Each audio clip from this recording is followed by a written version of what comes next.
Hasten, welcome to my channel. तो आज हम देखेंगे थ्योरम 6.1। ठीक है, इससे पहले वाली वीडियो में हमने सिमिलैरिटी और कॉन्ग्रुएंसी से रिलेटेड चीज़ें देखी थी कि कब आपकी जो शेप्स हैं या कब आपकी ट्रायंगल जो है वो सिमिलर होगी और कब वो कॉन्ग्रुएंट होगी। ठीक है, तो अगर आपने वो चीज़ें नहीं देखी है तो पहले जाके उस वीडियो को देख ले, उसका लिंक डिस्क्रिप्शन में है। अब आ जाओ थ्योरम पे। देखो थ्योरम 6.1 है हमारे पास, इसका नाम है देखो बेसिक प्रोपोर्शनैलिटी थ्योरम, बीपीटी जिसको शॉर्ट में बोलते हैं हम, बेसिक प्रोपोर्शनैलिटी थ्योरम। और इसको थेल्स थ्योरम के नाम से भी जाने जाते हैं। ठीक है, क्योंकि थेल्स एक मैथमेटिशियन थे जिन्होंने ये थ्योरम दी थी। अब देखो थ्योरम है क्या। तो सबसे पहले इसकी स्टेटमेंट। ये थ्योरम जो है बार बार पेपर में पूछी जाती है, तो ये बहुत इंपॉर्टेंट है। तो आपको किस तरह से पेपर में करनी है, तो सबसे पहले इसकी स्टेटमेंट लिखी जाएगी। ठीक है, कई बार ये स्टेटमेंट दी होती है क्वेश्चन में, कई बार नहीं दी होती। कई बार डायरेक्ट बोला होगा कि state and prove Thales theorem या बीपीटी थ्योरम। क्लियर है। तो चाहे बीपीटी हो, चाहे थेल्स हो, चाहे स्टेटमेंट दी हो। तो देखो क्या बोला हुआ है। If a line is drawn parallel to one side of a triangle to intersect the other two side in distinct point, the other two sides are divided in the same ratio. ठीक है, same ratio में divide होती है कब। देखो बोला क्या हुआ है, सिंपल।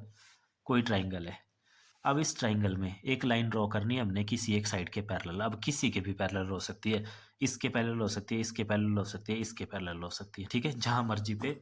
जैसे हम अपनी सिंप्लिसिटी के लिए मान लो इसके बिल्कुल पैरेलल ले लेते हैं। तो जैसे ये बीसी लाइन है ना, इसके पैरेलल मान लो हमने इस तरह से कोई लाइन ड्रॉ करी, ये। ठीक है, इस तरह से कोई लाइन ड्रॉ करी। अब इस लाइन ने देखो इस पॉइंट पे काटा इसको, इस वाली साइड को, और इस वाली साइड को इस पॉइंट पे काटा। अब जैसे मान लो ये पॉइंट हमने ले लिया यहाँ पे डी, और ये ले लिया ई।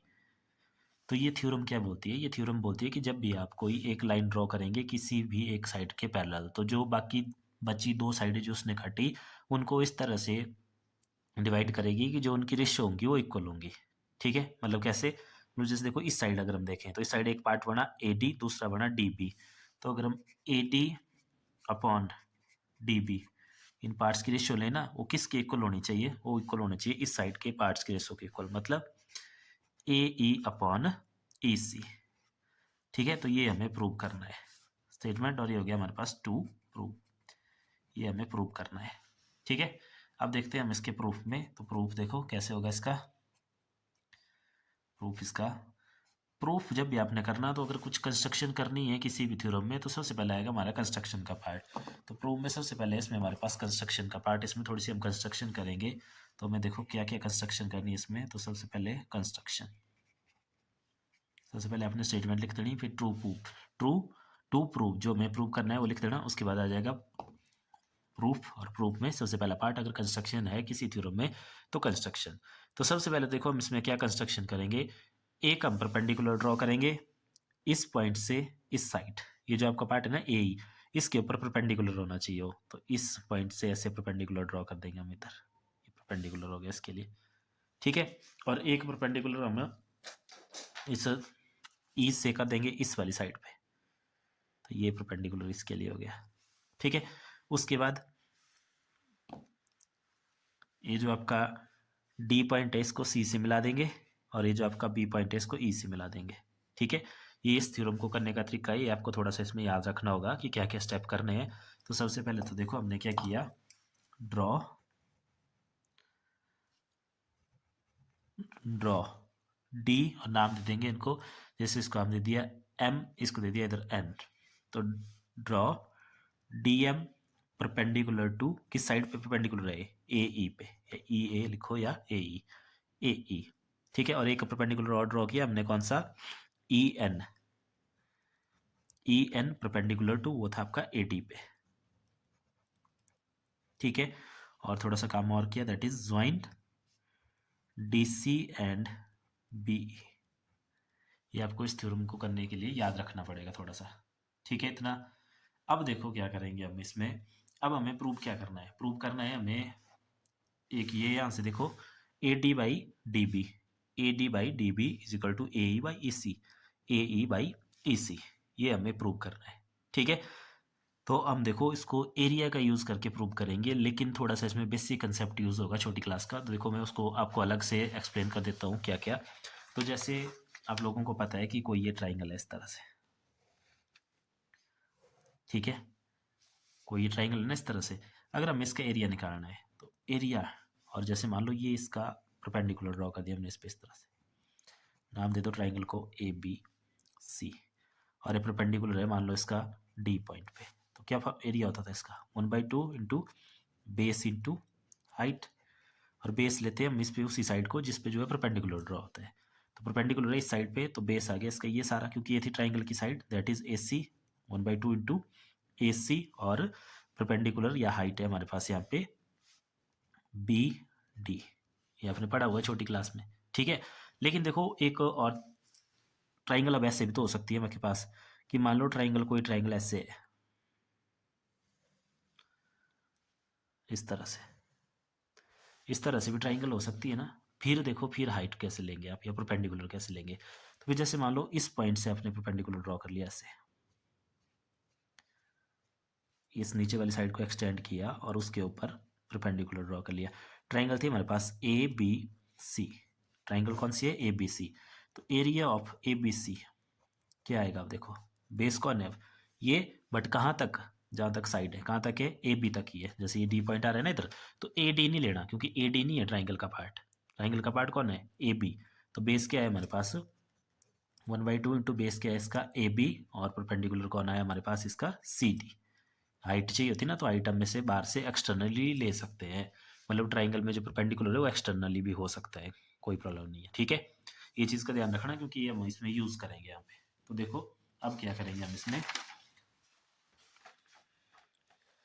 सबसे पहले देखो एरिया निकालेंगे हम किन ट्राइंगल का, जिनमें हमारे पास से ए डी और डी बी आ रहा हो, ठीक है, ये वाली साइड चाहिए ना हमें सारी, तो ए डी देखो ए डी दिख रहा है हमें इधर ऊपर, तो इधर ऊपर से एक ट्राइंगल कंसीडर करते हैं हम, एरिया ऑफ, एरिया लिखेंगे हम शॉर्ट में ए आर, और आगे ब्रैकेट में लिखेंगे जिस ट्राइंगल का निकालना, ए डी ई, ए डी ई,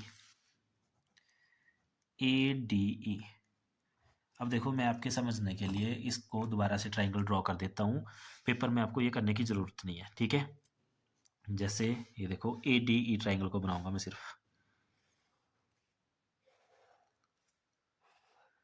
डी ई ए, ये आपकी ए डी ई ट्राइंगल है, इसमें देखो जो ए डी वाली साइड है उस पर परपेंडिकुलर है यहाँ से, ये देखो ई एन, ये लिया है ना हमने परपेंडिकुलर इसमें ई एन, तो अगर इसका एरिया लें हम तो इसका एरिया क्या हो जाएगा देखो 1/2 इंटू बेस, बेस कौन सा लेते हैं हम, जिस साइड पे परपेंडिकुलर होता है उसी को हम बेस लेते हैं, तो परपेंडिकुलर है यहाँ पे ए डी पे, तो ले लिया हमने A D multiply by height या perpendicular that is E N, तो ये आ गया हमारे पास ई एन, क्लियर इतना, ठीक हो गया ना इतना, इसको दे दिया हमने इक्वेशन नंबर 1,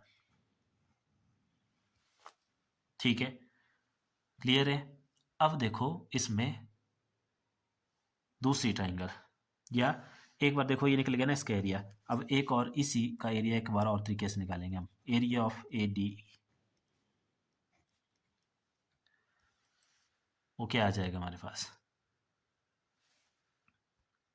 अब देखो ना वापिस चलो, जो मैं प्रूव करना था उसको ध्यान में रखेंगे, देखो A D by D B, A D तो हमारे पास आ गया इधर, अब चाहिए मैं डी बी, तो डी बी देखो ये है डी बी, तो इसके लिए नीचे वाली ट्राइंगल ले लेंगे, कौन सी, ऐसी ट्राइंगल लेनी जिसमें जो है आपका डी बी आ रहा हो, तो देखो यहाँ ध्यान दो, इस वाले ट्राइंगल को ले ले, area of triangle D B, और इधर कौन सा है ई, इसमें आ रहा है ना हमारे पास, तो इसको ले लो यहाँ से डी बी ई, ठीक है, डी बी ई, अब देखो क्या हो जाएगा 1/2 बेस इंटू हाइट, अब बेस किसको लें हम, तो यहाँ देखो ध्यान से देखो, मैं इस ट्राइंगल को दोबारा ड्रॉ करता हूँ यहाँ पे, देखो ये ट्राइंगल लिए हमने B D B E, D ऐसे है, फिर बी है नीचे, ये डी हो गया ना आपका पॉइंट, ये बी हो गया, ई ऊपर है ऐसे देखो,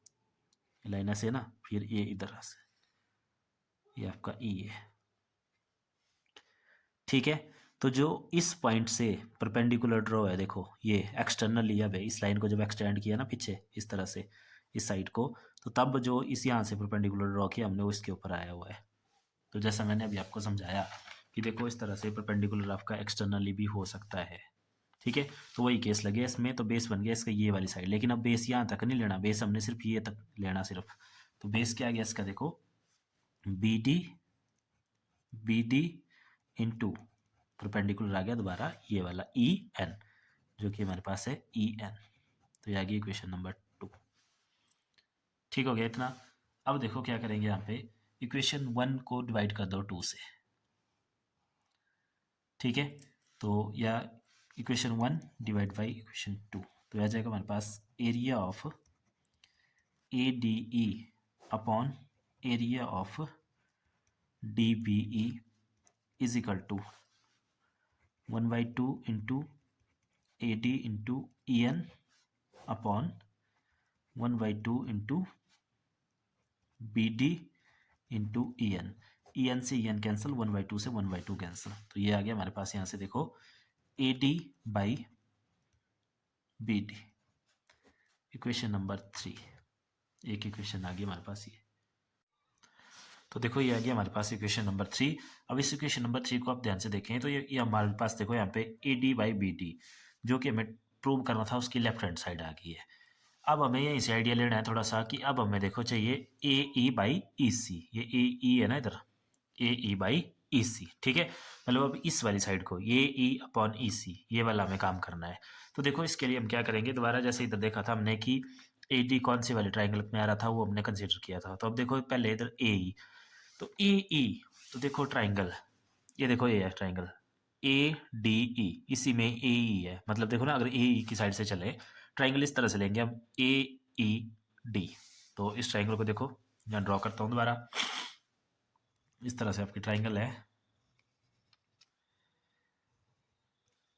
यही वाली ट्राइंगल, ये पॉइंट ए है, ये ई है और ये डी है। तो अब हमें ए ई चाहिए ना बेस में, तो ए ई को बेस ले लिया। अब देखो परपेंडिकुलर कौन है, इस वाले बेस का परपेंडिकुलर ये जो डी से है हमारे पास एम के लिए, इस तरह से डी एम। ठीक है इतना। तो यहाँ पे देखो क्या लिखेंगे हम, एरिया ऑफ ट्राइंगल, कौन सा ट्राइंगल है, ए ई डी बोल दे इसको, या ए डी ई बोलो, एक ही बात है, लेकिन हमने ए ई लेना तो चलो नाम इस तरह से दे देते हैं ए ई डी। ये क्या आ जाएगा हमारे पास 1/2, इसका बेस ले लिया ए ई और परपेंडिकुलर आ गया इसका डी एम। ठीक है, इक्वेशन नंबर 4 आ गई। क्लियर। अब दोबारा देखो ये आ गया हमारे पास ए ई वाली साइड, अब इसके नीचे है साइड ई सी, ये ई सी चाहिए थी ना हमें, ये देखो ई सी। तो ई सी के लिए ट्राइंगल, तो ई सी के लिए देखो ट्राइंगल जैसे हमने इधर ली थी डी बी के लिए ट्राइंगल डी बी ई, वैसे ई सी के लिए लेंगे same triangle E C D. ठीक है, ये वाले ट्राइंगल लेंगे जिसका बेस ई सी चाहिए हमें और परपेंडिकुलर, तो परपेंडिकुलर इस वाले ट्राइंगल का परपेंडिकुलर ये ड्रॉ किया हुआ है हमने आगे, जो इसको एक्सटेंड करके आया हुआ है, इसके बेस को एक्सटेंड करके। ठीक है, मतलब देखो अगर इसको ड्रॉ करें हम, तो ये ट्राइंगल कुछ इस तरह से है आपकी, ये पॉइंट है आपका ई, ये पॉइंट है आपका सी, और एस से आगे पॉइंट है आपका डी, इस तरह से एक ऑब्ट्यूज एंगल ट्राइंगल है। और अभी हमने थोड़ी देर पहले देखा कि इसका परपेंडिकुलर कैसे ड्रॉ कर सकते हैं हम, जब इस पॉइंट को ऐसे आगे एक्सटेंड कर देना इस बेस वाले को, और इस वाले पॉइंट से परपेंडिकुलर ड्रॉ कर सकते हैं हम इसके ऊपर, जो हमने यहाँ ऑलरेडी करके रखा हुआ है, दैट इज एम। ये देखो एम, तो ये डी एम आ गया इसका परपेंडिकुलर, और बेस आ गया इसका ई सी। बेस द्वारा ध्यान रखना कि सी से लेके एम तक नहीं लेना, ये वाला पार्ट नहीं है इसके बेस का, ये तो हमने एक्सटेंड किया है इसको परपेंडिकुलर के लिए।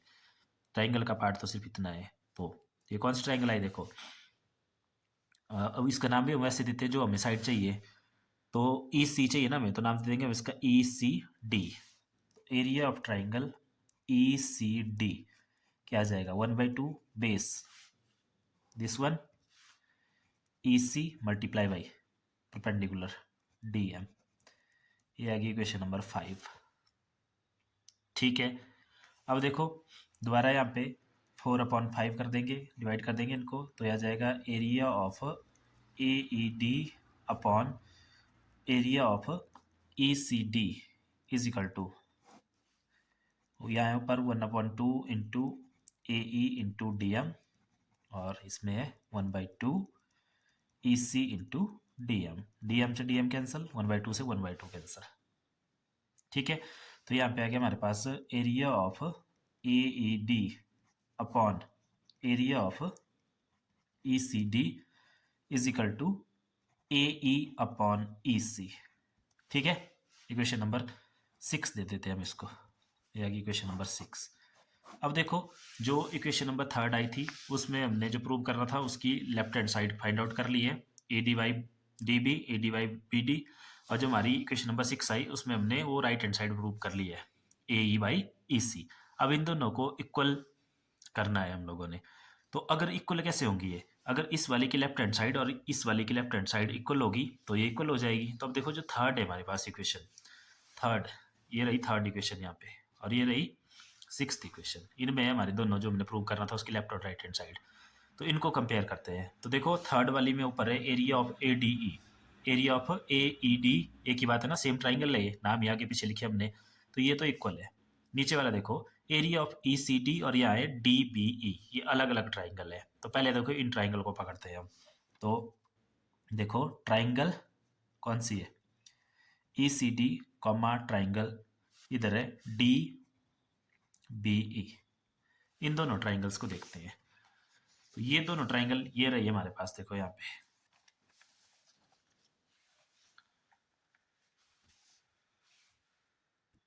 देखो ई सी डी, ई सी डी, ये वाली ट्राइंगल, ये ई सी डी। दूसरी है D B E, D B E, D B, ये वाली ट्राइंगल रही।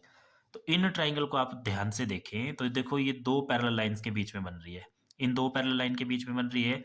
और एक पैरेलल लाइन जो है इनका बेस है ये वाला, देखो देखो ना, ये डी ई बी इसमें भी कॉमन है, डी ई सी इसमें भी कॉमन है। तो आप लोगों ने 9th क्लास में प्रॉपर्टी पढ़ी है कि अगर कोई दो ट्राइंगल सेम पैरेलल लाइंस के बीच में हो, तो देखो triangle E C D and triangle D B E are between two parallel lines and have common base, common base. तो ये थ्योरम क्या बोलती थी, 9th क्लास में अपने थ्योरम पढ़ी थी कि अगर ऐसा हो तो क्या होता है, उन ट्राइंगल का एरिया इक्वल होता है। तो therefore area of triangle E C D is equal to area of triangle D B E. तो हमने इनके एरिया भी इक्वल कर दिए। ठीक है, तो एरिया इक्वल कर दिए। तो देखो थर्ड एंड 6th, दोबारा थर्ड को देखो, तो देखो ये थी थर्ड आपकी, ये थर्ड थी, A D E D equal D B E equal हो गया ई सी डी के। तो लेफ्ट हैंड साइड इक्वल होगी, तो अब राइट हैंड साइड क्या होगी, वो भी इक्वल होगी। तो third and 6 implies A E upon E C is equal to A D upon B D. ठीक है, चाहे इसको पहले लिख लो, एक ही बात है, जैसे यहाँ था क्वेश्चन में तो वैसे भी लिख सकते हैं आप, A D upon B D is equal to A E upon E C. तो यही हमें प्रूव करना था, तो हैंस प्रूव। तो ये होगी आपकी थ्योरम। ठीक है, जिसको थेल्स थ्योरम या बीपीटी या बेसिक प्रोपोर्शनलिटी थ्योरम के नाम से जाना जाता है, और एग्जाम में बहुत इंपॉर्टेंट थ्योरम है। ठीक है, किसी ना किसी एक सीरीज में आएगी। तो इस वीडियो में इतना ही, बाकी नेक्स्ट में देखेंगे हम नेक्स्ट थ्योरम। Thank you.